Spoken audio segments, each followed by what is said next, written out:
Babu Owino, as at now, cannot be a president. As at now. But he has good potential and is a good leader. But as at now, I've told you... Why? I've already told you the reason. You see, these people in the government, like the leaders, they want to divide people. Now you see, we have Raila and we have Babu Owino. Or you want to tell me Raila is out of politics? He's still in the politics. And from my own perspective, I know that Babu Owino and Raila cannot produce two presidential candidates. There will only be one, and that is Raila, of course. So Babu Owino in the near future might become a president. But do you think Gachagua is qualified to vie for president? No, not at all.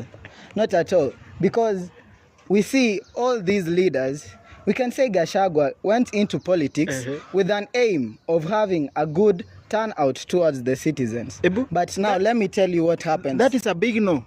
That is a big no. Now let me tell you what happens. You see, all these political leaders, the way we look at them, corrupt, malicious, not caring for the citizens. Not all of them get into the politics without perspective in their mind. You see, when you get into the system and you find something is going on in the system, you're either told take it or leave it. Uzuri mimi sijasema. Hata ningesema ningekuwa na lawyer. It is good. Take it or leave it. Take it or leave it. Gachagua, as we all know, was a deputy president of Kenya. Yes. A fact that you cannot dismiss. And for him to be revoked as a deputy president and now as a commoner, you know, it's something that is really a shock to him. And you see, he's very desperate. And I don't blame him for going into the Obinna show because he wants to capture the attentions of Kenyans. And now, you see, for a political leader to be such desperate and go into such a show that we all know the Obinna show is made for, like, we have many Kenyans, and if you go there and see the links in his bio, we see that most of them are Gen Zs. And from what we know is that Gachagua is trying to play a key role in the government by capturing the Gen Zs. He knows that through them he's going to get many votes or many insights from them that are going to give him a strong political background. So what I would say, it was very weak. And it was... Interview was very weak.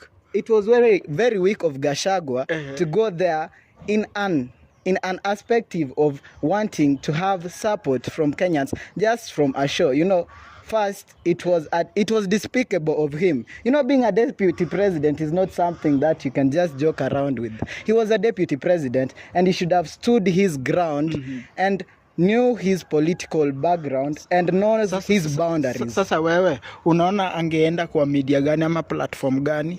Yeah, you see, thank you very much for that question. Yes. A person like that should use his own social media platform, and if he wants to pass a message to Kenyans, it should be official and should have a strong message, not just going around here and there wanting to reveal us the secrets of the government that himself was part of when he was in the government. It doesn't make sense at all. It doesn't make sense.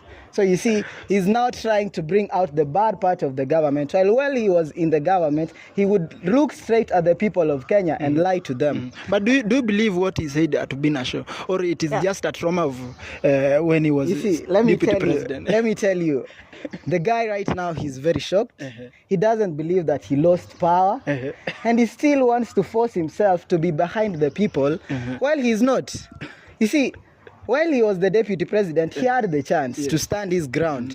And right now, nobody knows why he was taken away from the powers that he had.